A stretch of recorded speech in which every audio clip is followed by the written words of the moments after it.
আসলে এই সরকার একটা গণ অভ্যুত্থানের মধ্যে দিয়ে তৈরি হয়েছে, যে গণ অভ্যুত্থান ফ্যাসিস্ট সরকারের বিরুদ্ধে বাংলাদেশের জনগণের। এখানে ছাত্রদের একটা অগ্রণী ভূমিকা ছিল, বিশেষ করে জুলাই আগস্টের প্রেক্ষাপটে 15 বছরের, আমি বলবো যে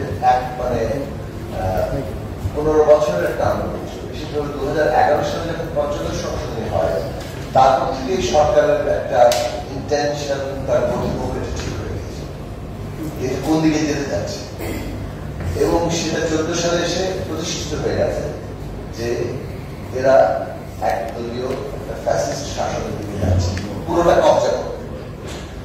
18 সালে একটা চেষ্টা করা হয়েছিল যে ইলেকট্রাল সিস্টেমের মধ্যেই আবার ধাক্কাধাক্কি করে কোথাও সুযোগ আছে কিনা, তাকে ন্যূনতম কোনো সুযোগ নেই।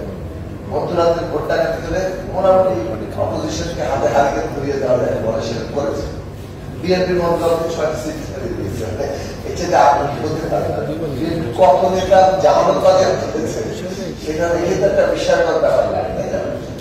এইটা করতে নির্বাচন তারা করছে, তার ফলে যে জায়গাটাতে উপলব্ধিগত জায়গায় এসছে যে বাংলাদেশে আর একটি নির্বাচন এই ব্যবস্থা থেকে এখন 18 সালের আগ পর্যন্ত কিংবা বাংলাদেশের যে শাসন, স্পেশালি 2009 সাল থেকে আওয়ামী লীগ, 2010 সালের আগ পর্যন্ত যে বাংলাদেশের শাসন ব্যবস্থা, তার তো অংশীদার বিএনপিও ছিল, ভালো মন্দ সবকিছু তাদেরও আছে। এবং আমরা দুধের নহর বইয়ে গিয়েছিল, তা বলা যাবে ইলেকশন নিয়ে মানে নানা ধরনের সংকট বিএনপি আমল হয়ে গেছে। প্রশ্ন হচ্ছে যে এইটার থেকে বেরোতে আমরা চাই কিনা।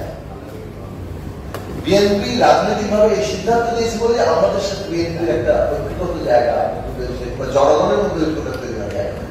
বিএনপি এই রাজনৈতিক সংকটের সমাধান জানে, এবং সংকটটা যে আসলে ক্ষমতা কাঠামো থেকে তৈরি হচ্ছে, ওইটাকে ব্যবহার করেই হচ্ছে, সেই জায়গা পরিবর্তন করতে হবে, এবং তার মধ্যে দিয়ে আমাদের সংকটের সমাধান সম্ভব। 90 কিন্তু এই নির্বাচন কেন্দ্রিক সংকট, রাজনৈতিক সংকট, অবৈধ ক্ষমতা দখল, স্বৈরাচার, এই প্রশ্নগুলোর বিরুদ্ধে লড়াই হয়েছে। কিন্তু সরকার পরিবর্তনের সাথে সাথে শাসন ব্যবস্থাটা পরিবর্তনের ন্যূনতম প্রোগ্রামও আসে, ইচ্ছা কিছু ব্যক্ত করা হয়েছে, বিচার বিভাগ স্বাধীন করা হচ্ছে, রেডিও টেলিভিশনে স্বায়ত্তশাসন দেওয়া হচ্ছে, কিন্তু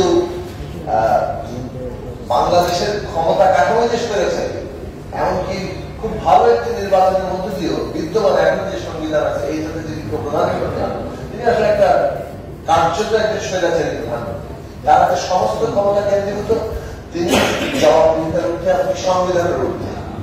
ফলে ব্যক্তির দয়ার উপরে যদি আমরা নির্ভর করি, তার ইচ্ছার উপর নির্ভর করে যে তিনি ভালো করলে ভালো, এইটা তো কখনো হয় না। ফেরেশতাকে কেউ বসিয়ে দিলে দেখা যায় যে পাওয়ার এমন একটা জিনিস, যদি অ্যাবসলিউট জায়গায় থাকে, এটা করাপ্টেড হতেই থাকবে, কোনো উপায় হইতে অবস্থা। কাজে আমাদের এই জায়গাটাতে মানে জাতীয় একটা উপলব্ধির জায়গা এসেছিল যে এই ক্ষমতা কাঠামো বদল করতে হবে। সেইটার মধ্য দিয়ে এই আন্দোলনটা হয়েছে। সেই আন্দোলন জনগণের মধ্যে বৃহত্তর ঐক্য তৈরির চেষ্টা করেছে, সরকারের দমন পীড়ন, মিথ্যাচার, বিভাজন করা, নিজেরা সাবোটাজ করে ওইটাই বিরোধী দলের ঘাড়ে চাপিয়ে দেওয়া, এই সবকিছু আমরা দেখেছি। এবং এই সবকিছুর মধ্যে দিয়ে তারা আন্দোলনকে দমন করে নিজেদের শাসনকে কিছুটা প্রলম্বন করতে পেরেছে। এটা যখন ছাত্রদের ক্ষেত্রে এসে এই জায়গাটা ভেঙে পড়ছে। আমাদের দেশের ইতিহাসে আপনি দেখেন, প্রত্যেকটি ক্ষেত্রে বড় পাক পরিবর্তনে ছাত্রদের ক্ষেত্রে এসেই গভর্নমেন্ট ফেল করেছে। এটা 52 সালে ঘটেছে, এইটা 69 সালে ঘটেছে। স্টুডেন্টরা যখন বেরিয়ে এসেছে তখনই আর গভর্নমেন্ট এই দমন পীড়নের খেলাটা চালিয়ে যেতে পারে। 71 সালের যুদ্ধের মধ্যেও সবচেয়ে বড় অংশগ্রহণ তরুণদের আছে। 90 সালে এবং প্রত্যেকটি জায়গায় একটি স্পার্ক আছে। 69 সালে আসাদ মারা গেল, অভ্যুত্থান। 90 সালে জিয়াদ থেকে শুরু করে ডাক্তার মিলান, ওই স্পার্কটা তৈরি হলো, যে আবেগীয় বন্ধনটা সৃষ্টি হলো। এখানেও আবু সাঈদের মৃত্যু ওই আবেগীয় বন্ধনটা সৃষ্টি করেছে। তারপরে জমিন প্রস্তুত ছিল, ছাত্ররা নেমেছে, সারা বাংলাদেশের মানুষকে তারা উপভোগ করেছে। মানে ছাত্ররা তো আমাদের সন্তান, মানে এটা এমনভাবে অর্গানিক্যালি লিঙ্ক যে এটা যাকে বলে টান দিলে সমস্ত সমাজকে সে টান দেয়। তো এই আন্দোলনের মধ্যে রাজনৈতিক দলগুলোর ভূমিকা আছে। আন্দোলনের ক্রেডিট নেওয়ার যে প্রতিযোগিতা সেটা আসলেই মানে নানাভাবেই একটা সংকটের সৃষ্টি করে। আমার মনে হয় যে রাজনৈতিক দলগুলো তো অভিজ্ঞ এবং তাদের মানে যাকে বলে যে অভিজ্ঞতা, তাদের উইজডম সবকিছু দিয়ে এই বিষয়গুলোতে খুব বেশি মাথায় ঘামানোর প্রয়োজন নাই। রাজনৈতিক দলগুলো আজ দূর দেখতে পাওয়া উচিত যে এইগুলো খুব অল্প সময়ের মধ্যেই মানে একটা অকার্যকর কিংবা অপ্রয়োজনীয় জিনিসে পরিণত হবে। ক্রেডিটের দাবি নিয়ে বেশি দিন আর চলবে না জিনিসটা। এইখানে ছাত্রদের যে একটা অগ্রণী ভূমিকা আছে, এটা কিন্তু রাজনৈতিক দলগুলো স্বীকৃতি দিয়েছে, ইনক্লুডিং বিএনপি। আমরা তো দিয়েছি, ইনক্লুডিং বিএনপি সেটা দিয়েছে। 5 তারিখে সেনা দপ্তরে যখন বৈঠক হয়েছে এবং তারপরে তঙ্গভবনে বৈঠক হয়েছে, সেখানে রাজনৈতিক নেতৃত্ব কিন্তু পরিষ্কার করে বলেছে ছাত্রদের এঙ্গেজ করে, ছাত্রদের যারা প্রতিনিধিত্বকারী নেতৃত্ব আছে তাদেরকে এঙ্গেজ করে অন্তর্বর্তী সরকার গঠন করা হবে। এফেক্টিভলি ছাত্রদের হাতেই কিন্তু আমরা প্রতিনিধিরা কোনো পার্টিদের সাথে আলাপ আলোচনা করে ঠিক করে এই জায়গাটা তৈরি করা হয়েছিল। ফলে রাজনৈতিক দলগুলো কিন্তু ছাত্রদের একটা স্বীকৃতি দিয়েছে, তোমাদের এখানে একটা অগ্রণী ভূমিকা আছে, যে বিশাল আত্মদায়ক হয়েছে।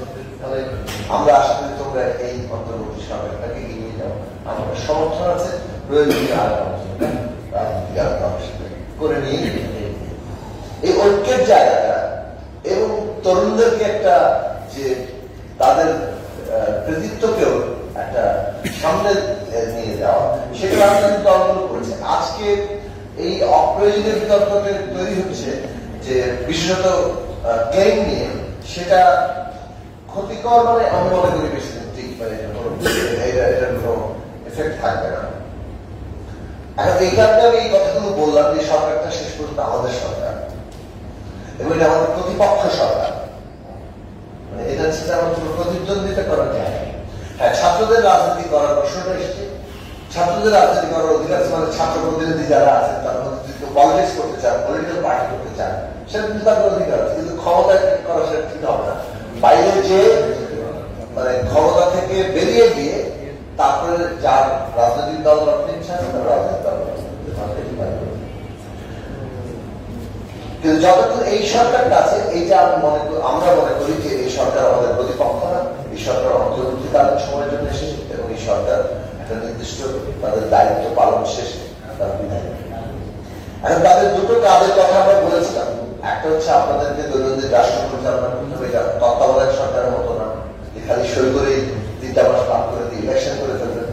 তাদেরকে একটা আর একটু বেশি সময় যে লাগবে এটা সহজে অনুমোদন ছিল এবং সেই সময়কালে তাদের রাষ্ট্র যে পরিচালনাটা করতে হবে সেখানে অনেকগুলো গুরুতর সংকটের মোকাবেলা করতে হবে, যেমন পুরো প্রতিষ্ঠানগুলো ভেঙে পড়ার মতো, এটা পুনর্গঠন, মানুষের জানমালের নিরাপত্তা দেওয়া, অর্থনৈতিক চ্যালেঞ্জ মোকাবেলা করা, জুলাই আগস্টের হত্যাকাণ্ডের 15 বছরের গুম খুন লুটপাটের বিচারের দিকে যাওয়া, শহীদদের তালিকা করা, আহতদের চিকিৎসার দায়িত্ব নেওয়া, তাদেরকে সম্মানিত করা।